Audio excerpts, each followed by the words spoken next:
বাড়ছে উত্তাপ, যুক্তরাষ্ট্র সৌদির যৌথ হামলা ও সম্ভাব্য প্রভাব।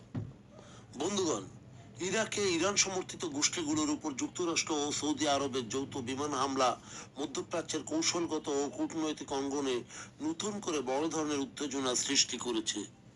সৌদি আরবের পূর্ব অঞ্চলীয় তেল স্থাপনাগুলোতে ড্রোন হামলার জবাবে পরিচালিত এই সামরিক পদক্ষেপ পুরো অঞ্চলের নিরাপত্তা সমীকরণকে আরো সংবেদনশীল করে তুলেছে। সৌদি আরব ও যুক্তরাষ্ট্রের দাবি অনুযায়ী ইরাকের পূর্বাঞ্চলের নির্দিষ্ট স্থানগুলো ব্যবহার করে ইরান বান্ধব সশস্ত্র গোষ্ঠীগুলোর ড্রোন হামলার পরিকল্পনা ও সমন্বয় করছিল।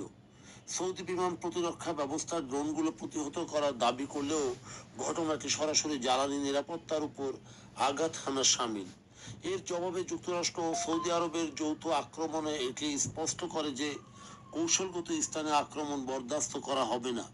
অন্যদিকে ইরান তাৎক্ষণিকভাবে এতে তাদের সম্পৃক্ততার অভিযোগ অস্বীকার করেছে এবং তেহরানের উপর দায় চাপানোর একটি বড় ধরনের ভুল হিসাব বা মিসক্যালকুলেশন বলে সতর্ক করে দিয়েছে। মধ্যপ্রাচ্যে দীর্ঘদিন ধরে চলে আসা ছায়াযুদ্ধ বা প্রক্সি ওয়ার এখন সরাসরি সামরিক সংঘাতের দিকে ধাবিত হচ্ছে বলে মনে হয়। বিশেষ করে মিত্রদের নিরাপত্তা নিশ্চিত করতে যুক্তরাষ্ট্রের সরাসরি সম্পৃক্ততা এই অঞ্চলের সামরিক ভারসাম্যকে নতুন করে সংজ্ঞায়িত করেছে। ইরাক আবারও বৈশ্বিক আঞ্চলিক শক্তির মুখোমুখি লড়াইয়ের মূল কেন্দ্রভূমিতে পরিণত হয়েছে।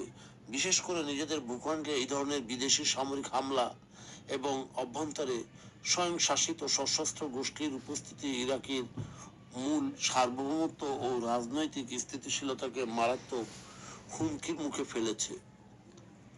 সৌদি আরবের পূর্বাঞ্চলে বিশেষ করে বৈশ্বিক তেল সরবরাহের জন্য অত্যন্ত সংবেদনশীল এলাকা, সেই সমস্ত এলাকার তেল স্থাপনাকে লক্ষ্য করে একের পর এক ড্রোন হামলা আন্তর্জাতিক বাজারে তেলের সরবরাহে অস্থিরতা তৈরি করতে পারে, যা বৈশ্বিক মুদ্রাস্ফীতি বা মূল্যস্ফীতি ও অর্থনৈতিক মন্দাকে আরো উস্কে দেওয়ার আশঙ্কা বাড়ায়।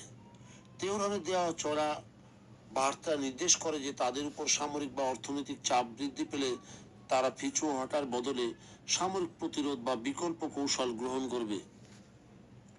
যুক্তরাষ্ট্র ও সৌদি আরবের এই পদক্ষেপ, বিশেষ করে যৌথ পদক্ষেপে ইরানের কড়া প্রতিক্রিয়া নির্দেশ করে যে পরিস্থিতি অত্যন্ত ঘোলাটে, এটি নিয়ন্ত্রণের বাইরে চলে যেতে পারে। আন্তর্জাতিক বা আঞ্চলিক কূটনৈতিক মাধ্যমে মধ্যস্থতা নিশ্চিত করা না গেলে এই বৃদ্ধি কেবল দুই দেশের ভূখণ্ডে সীমাবদ্ধ থাকবে না, বরং পুরো অঞ্চলের স্থিতিশীলতাকে অনিশ্চয়তার মুখে ঠেলে দেবে। বন্ধুগণ, যদি আমাদের এই তথ্য গল্প আপনার ভালো লাগে তাহলে লাইক এবং শেয়ার দিন, এবং এখন আজ আমাদের সঙ্গে থাকার জন্য ধন্যবাদ।